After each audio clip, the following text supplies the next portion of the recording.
Welcome back to Unbiased Magic Reviews, a place where you will get honest, direct feedback on new and old magic items.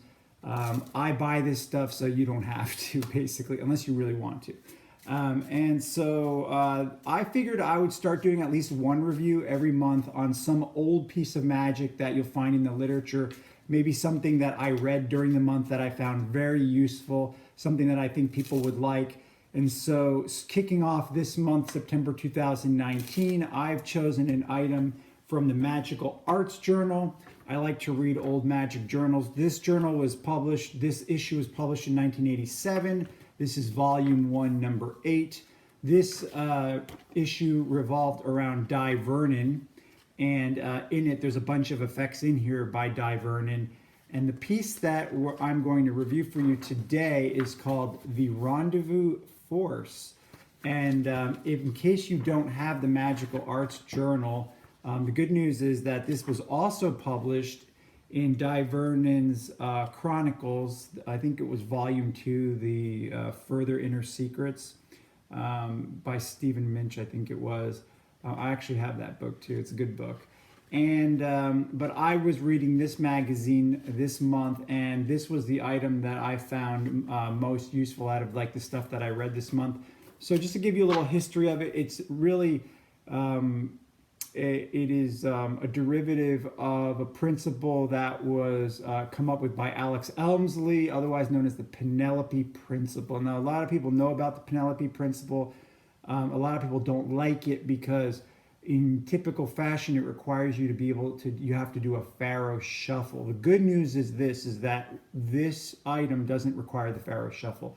So those of you that are not comfortable doing a Pharaoh shuffle, you're not going to have to worry, because you're not going to have to be able to do a Pharaoh shuffle for this utility item. And so this can be used as a prediction, as a force, as a very fair looking selection of a card. So let me demo it for you just to kind of whet your appetite so you can see what this is about. You get a deck of cards. It could be even a borrowed deck of cards. Remember, you don't have to do the Pharaoh, so that means that the cards can be in any condition. You have your spectators shuffle it up until they're happy. So you have them give it a few shuffles. And then you tell them that you ask them if they believe in coincidence, or whether they think that all things are fated to happen, that we don't really have any free choice. You could throw that out there if you want. You tell them, look, I'm going to look for a card here that I think may be of some interest in a few minutes. I don't know. We're going to see. It may be of some interest. It may not. We'll just take a look here and see. Let's see. Maybe this card, or no, you know what? Maybe this card. This one looks better. So we're going to go with that one. So I got a card here of interest, and you tell a spectator, look, I'm going to dribble some cards like this, and what I want you to do is you just say stop whenever you like. So let's just say they said stop here. If they want, you ask them, you want me to go more? They may want you to go more, so you dribble a couple more cards wherever they're happy. So there's everyone has to agree that there's a random amount of cards there. Nobody knows how many cards there are there. So you say, look, I'm going to do this, where I'm just going to be further randomizing the rest of the cards by doing this until you say, whenever you want, you say stop. Let's say they said stop here. For instance, you say, do you want me to put a few more, or you're happy there? What if they want you to go like, let's go to another 2 more, for instance, right? All right. So they got to choose where they stopped you. So you say, look, take this pile and count these quietly to yourself. So they're going to count them to themselves. I'm just going to count them openly. 1, 2, 3, 4, 5, 6, 7, 8, 9, 10, 11, 12, 13, 14, 15, 16, 17. So they've got a number in their mind that even you don't know. You can add your cards to theirs. You can say, look, you've got a number in your mind.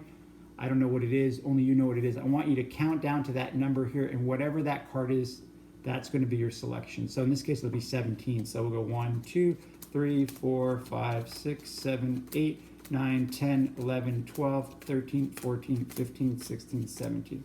So they have to admit here that everything was above board and fair. I mean, they shuffled the cards. They stopped you where they wanted each time. I mean, you had no control over anything.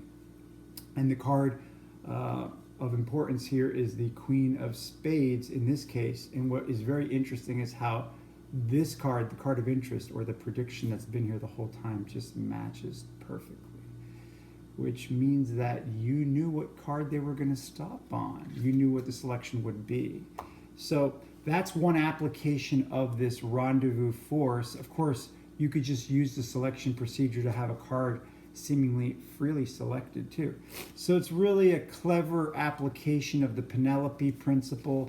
And for those people who like the idea of it, but they're scared because they've never used it because they can't do a pharaoh or whatever, this may be the answer for you. So like I said, you can find it in the Magical Arts Journal, this one, volume 1, number 8. Or if you can't get your hands on the Magical Arts Journal, I know it's not always easy to get your hands on old magic journals. I usually just get them off of eBay. You can find it in the Vernon Chronicles Volume 2, okay? So this piece is the piece that I found most intriguing this month. I thought I would share it with you guys. Hopefully, this has stimulated your interest. And, leave me any comments you want about this or other things, and I'll get back to you. And I hope you enjoyed this review.